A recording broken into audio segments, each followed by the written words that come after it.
విదేశాలలో చదవాలనేది మీ కోరిక, కానీ చాలా సందేహాలు. వీటన్నిటికీ ఫుల్ స్టాప్ పెట్టి మీ డ్రీమ్స్ ఫుల్ఫిల్ చేసుకోండి. Contact Videsh consults. నమస్కారం, వెల్కమ్ టు ఐ డ్రీమ్. నేను మీ విజిత. ప్రస్తుతం మనతో పాటు ఉన్నారు ప్రముఖ జ్యోతిష్య వాస్తు పండితులు, అగ్ని ఉపాసకులు, బ్రహ్మశ్రీ తిరుపతి మూర్తి అవధాని గురుగారు మనతో పాటు ఉన్నారు. ఇప్పుడు గురుగారితో మాట్లాడి మరిన్ని సందేహాలన్నింటినీ నివృత్తి చేసుకుందాం. నమస్కారం గురుగారు. ఓం శ్రీ మహాగణాధిపతయే నమః. గురుగారు, సరస్వతీదేవి మూల నక్షత్రంలో పుట్టింది అని అంటుంటారు. అయితే అక్షరాభ్యాసం అనగానే అమ్మవారికి సంబంధించి, సరస్వతీదేవికి సంబంధించిన ప్రాంతాల్లోకి వెళ్ళి అక్షరాభ్యాసాలు చేపిస్తూ ఉంటారు. అయితే మూల నక్షత్రంలో పుట్టిన అమ్మవారికి అంత ఘనంగా పూజలు, ఆమె ఆధ్వర్యంలో అక్షరాభ్యాసాలు ఇలాంటివన్నీ జరుగుతున్నప్పుడు మూల నక్షత్రంలో పుట్టిన ఆడవాళ్ళని మాత్రం కొంచెం చిన్న చూపుగా చూడడం, కొంచెం కదండి, చాలా ఒక రకమైన భయాలు చాలా రకాలుగా వింటుంటాం గురువుగారు. ఎందుకని గురువుగారు? నిజంగా వాళ్ళంతా దురదృష్టవంతులు అంటారా? ఆ నక్షత్రంలో పుట్టడమే వాళ్ళు చేసుకున్న తప్పంటారా? కరెక్ట్ అండి. ఆ నక్షత్రంలో పుట్టినటువంటి స్త్రీలను ఎవరైతే దురదృష్టవంతులుగా భావిస్తారో వారంత దురదృష్టవంతులకి ఎక్కడ ఉండరు. ఓకే, భావించిన వారే. అశ్విని, మఖ, మూల. మూలా నక్షత్రంలో అమ్మాయి జన్మించింది అనగానే ఏడుస్తూ ఉంటారు. అవును, అమ్మాయి మూలా నక్షత్రం అని చెప్పి. అలానే మూలా నక్షత్రంలో ఉన్నటువంటి అమ్మాయిని వివాహం చేసుకోవాలన్నా ఏడుస్తూ ఉంటారు. నాకు అర్థమవున్న విషయం ఏంటంటే, నీది మూలా నక్షత్రం అయ్యి ఒకరింటికి కోడలుగా వెళ్ళావు, నువ్వు సుఖంగానే ఉన్నావు. మరి నీ ఇంటికి మూలా నక్షత్రంలో ఉన్న అమ్మాయిని తెచ్చుకుంటే ఎందుకు ఏడుస్తున్నావు అంటే ఏమిటి అంటే, ఎవరికి వారికి ఒక భయం దీన్ని రుద్దబడిందండి. స్త్రీ మీద మూలా నక్షత్రంలో జన్మించినటువంటి స్త్రీని వివాహం చేసుకుంటే ప్రమాదాలు వస్తాయని చెప్పి స్త్రీ మీద రుద్దబడింది. శాస్త్రానుసారం ఎక్కడా కూడా చెప్పబడలేదు. ఎందుకంటే 27 నక్షత్రాలు, 27 నక్షత్రాలు ఒకటే. ఈ మూలాన్ని ప్రత్యేకంగా వేయలేదుగా. ఓకే, అశ్విని, మఖ, మూల, ప్రతిదాని నుంచి 9వ విధానానికి వెళ్తే అదే నక్షత్రం వస్తుంది. ఇప్పుడు అశ్విని, మఖములు, అశ్విని నక్షత్రంలో పుట్టిన, మఖలో పుట్టిన, మూలలో పుట్టిన కేతు మహర్దశలో జన్మిస్తాడు. మరి ఆ 3 నక్షత్రాలు పుట్టిన వాళ్ళకి ఇబ్బందులు రావాలి కదా. కేవలము ఎలా ఉంటుందంటే అమ్మా, పూర్వంలో కొంతమంది కొన్ని ఆచారాలు పెట్టుకుంటారు. ఎలా, ఒక గుళ్ళోకి వెళ్ళి వస్తుంటే గబెక్కిన దెబ్బ తగిలింది అనుకోండి, ఆ గుళ్ళోకి వెళ్ళి వచ్చాక కాబట్టి మాకు దెబ్బ తగిలిందే, మాకు కూడా ఆచారం లేదు అన్నట్టుగా. ఎవరింట్లోనో ఒక ఆడపిల్ల పుట్టుంటుంది, ఆ పుట్టినరోజు మూలా నక్షత్రం కావచ్చు, కర్మ ప్రారంభమై వాళ్ళ ఇంట్లో ఎవరికో అనర్థం జరిగి ఉండొచ్చు. కాబట్టి మూలా నక్షత్రంలో అమ్మాయి పుట్టింది కాబట్టి అనర్థం జరిగింది, మూలా నక్షత్రం పనికిరాదని చెప్పి మంచి జనాల్లోకి రావడం చాలా కష్టం. అవును గురుగారు. చెడు అనేటువంటిది, పుకార్లు పిల్లిని ఊరు అవతల విడిచిపెడితే మనకన్నా ముందు మన ఇంటికి కూర్చుంటుంది. అది అలా చెడు వచ్చేస్తుందండి జనాల్లోకి, అలా పుట్టించేసేసారు. మూలా నక్షత్రంలో స్త్రీ జన్మిస్తే నీకు అనర్థాలు జరుగుతాయి అని నువ్వు అనుకుంటున్నావు కదా. మూలా నక్షత్రంలో స్త్రీ జన్మించకుండా వేరే నక్షత్రంలో స్త్రీ జన్మిస్తే నీ కుటుంబం మొత్తంలో అనర్థం జరగకుండా ఉంటుందా? లేదు. మరి దానికి అందరినీ నిందిస్తున్నావా?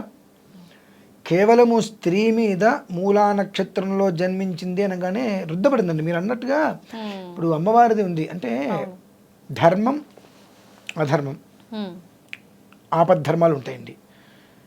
మూలా నక్షత్రం మనకు దసరాల్లో వస్తుంది. మూలా నక్షత్రం దసరాలో మూలా నక్షత్రం రాగానే ఎక్కడున్న వాళ్ళందరూ కూడా బాసలు అని చెప్పి ఎక్కడ గుళ్ళు ఉంటే అక్కడ గుళ్ళు అక్షరాభ్యాసం చేయించేస్తారు. ధర్మానుసారం అది తప్పు. దక్షిణాయనులు అక్షరాభ్యాసం పనికిరాదు. దక్షిణాయనులు అక్షరాభ్యాసం నిషేధం, అది పనికిరాదు. కానీ ఏదైతే కనుక పనికిరాంది ఉందో దానికోసం పాకులాడుతున్నారు.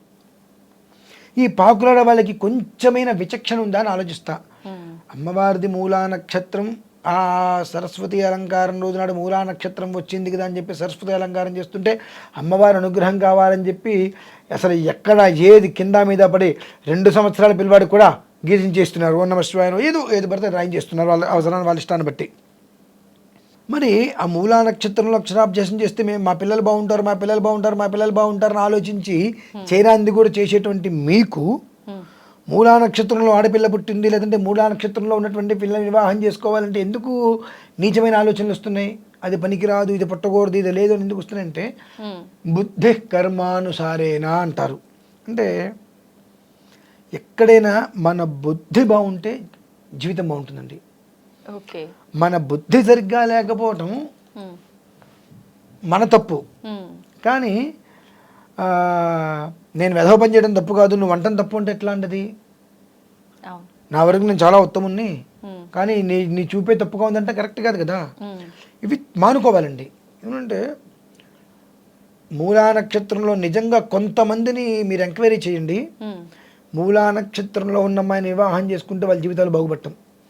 మూలా నక్షత్రంలో ఆడపిల్ల పుట్టింది అని అంటే అనుకోకుండా వాళ్ళ కుటుంబాలు వృద్ధి చెందుతాయండి. ఓకే. ఎలాంటి సందేహము లేదు. అది ఉమ్. చాలామందికి ఇవి అనుభవాలు ఉన్నాయి. ఉమ్. వివాహం చేసుకుంటే ఆ ఇంట్లోకి వెళ్ళిన అప్పటి వరకు వాళ్ళు సామాన్యంగా ఉన్నటువంటి వాళ్ళు కూడా ఒక మంచి పొజిషన్కి వెళ్ళటాలు ఇవన్నీ కూడా రేరుగా జరుగుతూనే ఉంటాయి. అవునవును. చాలా చోట్ల జరుగుతూనే ఉంటాయి. ఉమ్. ఎక్కడ మరి ఎందుకండి మూలా నక్షత్రం ఉన్న అమ్మాయిని వివాహం చేసుకుంటే వాళ్ళు ఉండట్టుండి కింద పడిపోతున్నారు అంటే వాళ్ళ కర్మ ప్రారంధం. వాళ్ళు చేసుకున్న పుణ్యము ఆ అమ్మాయి ఇచ్చిన తర్వాత పెరుగుతుంది. ఓకే. వాళ్ళు చేసుకునే పాపం ఆ అమ్మాయి ఇచ్చిన తర్వాత పుణ్యం పెంచగలుగుతుంది. నీ పాపాన్ని ఆమె తొంచలేదు కదా, అవును. నీ పాపాన్ని నువ్వు అనుభవిస్తున్నావు. అంతేకాకుండా ఆ వచ్చిన పిల్ల చేతి కూడా అనుభవింపచేసేట్టుగా చేస్తున్నావు నువ్వు. దానికి ఎవరిని అడుగుతున్నావు నువ్వు? తప్పు. పోని నువ్వు మూలా నక్షత్రం అమ్మాయిని వివాహం చేసుకోలేదు, కింద పడిపోకుండా ఉంటావా? చచ్చిపోకుండా ఉంటావా? ఇబ్బందులు పడకుండా ఉంటావా? లేదు కదా. దినదినకంటే నూరేళ్ళ ఇష్యూ. కానీ ఇవన్నీ కూడా భరించడానికి ఒక మనిషి కావాలి. ఇవన్నీ భరించడానికి ఒక మనిషి కావాలి. ఆ మనిషి ఎవరు? మూలా నక్షత్రం స్త్రీ. మూలా నక్షత్రంలో పుట్టింది. వామ్మ, మూలా నక్షత్రం. మొన్న ఈ తిన్నది అరగక ఏమి తోచక కూర్చున్న వాళ్ళు కొంతమంది ఉంటారు. మూలా నక్షత్రంలో పాప పుట్టిందా? మొన్న మా వెంకట్రావు గారి ఇంట్లో కూడా మూలా నక్షత్రంలో పుట్టింది. ఆ రోజు నుంచి వాళ్ళకి అన్ని ఇబ్బందులే, దరిద్రాలే. అనగానే వాడికి లేనిపోయిన భయం పట్టుకుంటుంది ముందు. నాకు మూలా నక్షత్రంలో అమ్మాయి పుట్టింది, నా పరిస్థితి ఏమవుతుందో అని. వాడి కర్మ ప్రారంధానికి వాడు భయపడ్డట్టుగా వాడి ఉద్యోగంలో వాడు చేసుకున్నటువంటి ఇబ్బందులకి వాడికి ఏదో ఇబ్బంది కలుగుతుంది. కాబట్టి నాకు మూలా నక్షత్రంలో అమ్మాయి పుట్టింది కాబట్టి నాకు ఉద్యోగం నష్టం కలిగింది. ఆ రోజు నుంచి ఆ పిల్ల మీద వాడు ప్రేమ చూపించడం మానేస్తాడండి. అన్ఎక్స్పెక్టెడ్గా వాడు ఉద్యోగం ప్రమోషన్ వచ్చింది అనుకోండి, నేను పడ్డ కష్టానికి నాకు ప్రమోషన్ వచ్చింది అనుకుంటాడు తప్ప నాకు మూలా నక్షత్రంలో పిల్ల పుట్టింది కాబట్టి నాకు ప్రమోషన్ వచ్చి అండవాడు. ఇలా మెంటల్గా మనం మూలా నక్షత్రము అంటే ఆడపిల్ల అంటే అనర్థాలకి హేతువు అనేటువంటిది రుద్దబడిందండి. పాపం ఎలాంటి దోషము లేదు. ఇంకా నిజం చెప్పాలంటే కొంతమంది పురుషులకి కొన్ని నక్షత్రాలు ఉన్నాయి. ఆ నక్షత్రాల్లో ఉన్నటువంటి పురుషుల్ని వివాహం చేసుకుంటే స్త్రీ వైధవ్యం వస్తుంది, జీవితకాలం ఏడుస్తూనే ఉంటుంది.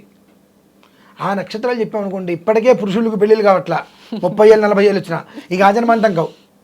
ఈ నక్షత్రం వాము, ఆ నక్షత్రం వస్తే నాకు వైధవ్యం వస్తుంది, లేదంటే డైవర్స్ గ్యారంటీ. రెండిట్లో నక్షత్రం అది అయి ఉంటే సరిపోతుందా గురుగారు? వాళ్ళ కర్మ ప్రారంధం అలాంటివన్నీ ఏమి ఉండవా? నక్షత్ర యోగమే అది. యోగమే. ఓకే.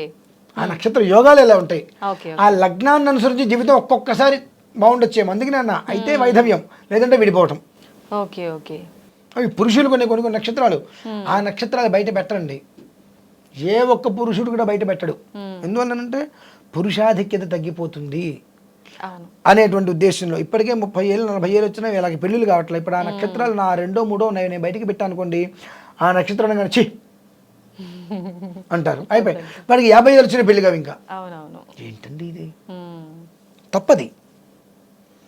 ఎప్పుడూ కూడా నువ్వు గొప్పవాడివే, మంచివాడివే, నీ మంచితనాన్ని నువ్వు ప్రదర్శన చేయడం కోసం ఇంకొక మనిషిని కించపరచకూడదు కదా. అది మన ప్రతి ఒక్క మనిషిలో కూడా మెదడులో పూర్తిగా కూడా జీర్ణించకపోయిందండి. మనం 100 చెప్పండి అర్థం చేసుకోరు.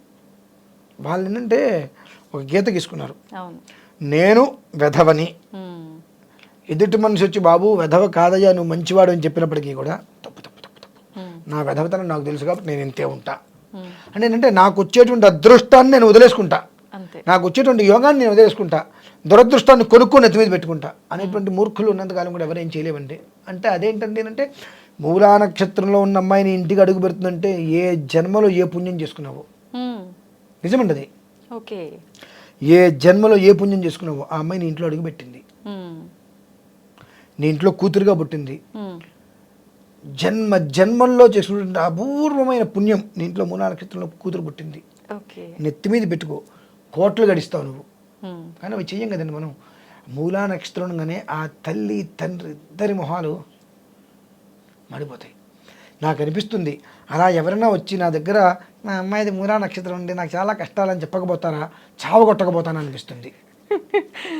నిజంగా అంటే మూలా నక్షత్రంలో పుడితే అమ్మాయి పుడితే వీళ్ళకి మంచిది కాదు అనుకుంటే అమ్మాయికి పెళ్లి చేస్తున్నారు కదండి, అమ్మాయిని చదివిస్తున్నారు, పెళ్లి చేస్తున్నారు. 5 లక్షలు 4 లక్షలు 3 లక్షలు ఖర్చు పెట్టి 10 లక్షలు ఖర్చు పెట్టి పెళ్లి చేస్తున్నారంటే అమ్మాయి పుట్టిన తర్వాత నువ్వు ఇంత సంపాదించే స్థితికి వచ్చావుగా. అమ్మాయికి నువ్వు పెళ్లి చేసే పరిస్థితి నీకు ఉందంటే అమ్మాయి చండాలమే నక్షత్రం కాదుగా, అమ్మాయిది మంచి నక్షత్రమే. కనుక నువ్వు అమ్మాయి పుట్టిన తర్వాత కూడా నువ్వు కడుపు నుండి తింటూ నీ భార్యకి పెడుతూ నీ పిల్లల్ని పోషించుకుంటూ నీ పిల్లల్ని చదివించి ఉద్యోగం వరకు తీసుకొచ్చి వాళ్ళు ఎంత ఖర్చు పెట్టి నువ్వు పెళ్లి చేస్తున్నావు అంటే నీకు మంచిదేగా. అదెందుకు నువ్వు ఆలోచించట్లా? కర్మ పదార్థం అండి దీన్ని. అంటే ఎక్కడో ఎవరికో ఉంది గట్టిగా తనులు తినే యోగం ఇట్లా. మూలా నక్షత్రంలో పుట్టిన అమ్మాయిని అనవసరమైనటువంటి వాచా దోషకి నా దగ్గరే తీసుకొచ్చి అది నా దగ్గరే తినే యోగం ఎవరికో ఉంది మొత్తానికి అంటే అని కదా నాకు బాధ. స్త్రీ విచిత్రము. నువ్వు ఒకళ్ళ ఇంటికి వెళ్ళి నువ్వు సంతోషంగా ఉండి నీ కొడుక్కి మూలా నక్షత్రంలో పిల్లలు తెచ్చుకోవడానికి నువ్వు బాధపడుతున్నావు చూసావా, అది నాకు చెప్పలేని బాధ అండి. ఇవి దృష్టిలో ఉంచుకొని నేను చాలామందికి వివాహ ముహూర్తాలు పెట్టడం కూడా మానేశానండి. ఎందుకంటే అమ్మాయిది మూలా నక్షత్రం అండి మనకు వద్దులేను అనుకుంటా. నువ్వు ఎంతటి దౌర్భాగ్యం చేసుకున్నావు నువ్వు, నీ జన్మలో నువ్వు చేసుకునే పాపాలన్నీ ఇదే. భగవంతుడు నీకు అవకాశం ఇచ్చాడు, పాపాలన్నీ పోయి సౌఖ్యవంతమైన జీవితానికి ఇవ్వడం కోసం నీకు ఒక అవకాశం ఇచ్చి అమ్మాయిని తీసుకొచ్చాడు నీ కొంపకి. అప్పుడు నీ ఇల్లు అనకూడదు, నువ్వు దాన్ని చెడగొట్టుకున్నావు. కొంప అంటే చెడగొట్టుకుంటారు, ఇల్లు అంటే నిలబెట్టుకుంటారు. ఆ యోగ్యత లేకపోతే మనం ఏం చేస్తాం. కాబట్టి ఒక్కడైతే నేను చెప్తానండి ప్రతి ఒక్క మనిషికి, మూలా నక్షత్రంలో అమ్మాయి జన్మించింది అంటే నువ్వు అదృష్టవంతుడివి. అమ్మాయి జన్మించిన తర్వాత ఆ అమ్మాయికి నువ్వు వివాహం చేయగలిగావంటే నువ్వు అదృష్టవంతుడివి. కాకపోతే అమ్మాయికి వివాహం చేయలేవు. అమ్మాయి నక్షత్రం నిజంగా మంచిది కాదు అంటే నీకు ఆదిలోనే హంసబాధ వచ్చి మొత్తం నాశనం అయిపోతావు నువ్వు. అలా కాదు అంటే నువ్వు తింటున్నావు, బండి మీద తిరుగుతున్నావు, కారులో తిరుగుతున్నావు, నీ భార్యని చూసుకుంటున్నావు, ఇంటిని చూసుకుంటున్నావు, పిల్లని చదివించావు, ఉద్యోగం చేయించావు, పెళ్లి చేస్తున్నావు అంటే అది ఆ అమ్మాయి నక్షత్రం మంచిది కాకపోతే ఇంత స్థితి నీకు వస్తుందో అక్కడ గమనించుకొని జాగ్రత్తగా అమ్మాయి మీద నెపం నట్టకుండా జాగ్రత్తగా ఉంటే జీవితానికి మంచిది మాది. నిజంగానే మీరు అన్నట్టుగా జనరల్గా మనం వింటూ ఉంటాం కదా గురుగారు, చాలా అపోహలు. నేను కూడా చాలా విన్నా, ఇలాంటి నక్షత్రం గల ఆడపిల్ల పుడితే ఎదిగే కొద్దీ అంటే అమ్మవారింట్లో అయినా కలిసి వస్తుంది, లేదంటే అత్తవారింట్లో అయినా కలిసి వస్తుంది, ఏదో ఒక కుటుంబం మాత్రం నష్టపోతుంది. ఇలాంటివి చాలా వింటుంటాం గురుగారు. అపోహలు చాలా ఉన్నాయి నిజంగానే. మీ విచిత్రం పుట్టినది ఇతను పెళ్లి చేయగలిగాడంటే వాళ్ళంటూ కలిసి రాబట్టి అమ్మాయికి పెళ్లి చేశాడు. అత్తవారింటికి వెళ్ళిన తర్వాత వాళ్ళు కూడా తర్వాత వాళ్ళకి పుట్టేటువంటి పిల్లలకి బారసాల నామకరణాలు అన్నీ చేసుకుంటూ వృద్ధి చెందుతుంటే వాళ్ళు వృద్ధి చెందారు. ఇది మనకు తీసుకోలేదండి. అంటే ఇది పనికిరాదు అని అంటే పనికిరాదు అని 100 మంది అంటారు, కానీ ఇది శుభం మంచిదేనంటే 100 మందిలో 2-3 ఒప్పుకుంటారమ్మా.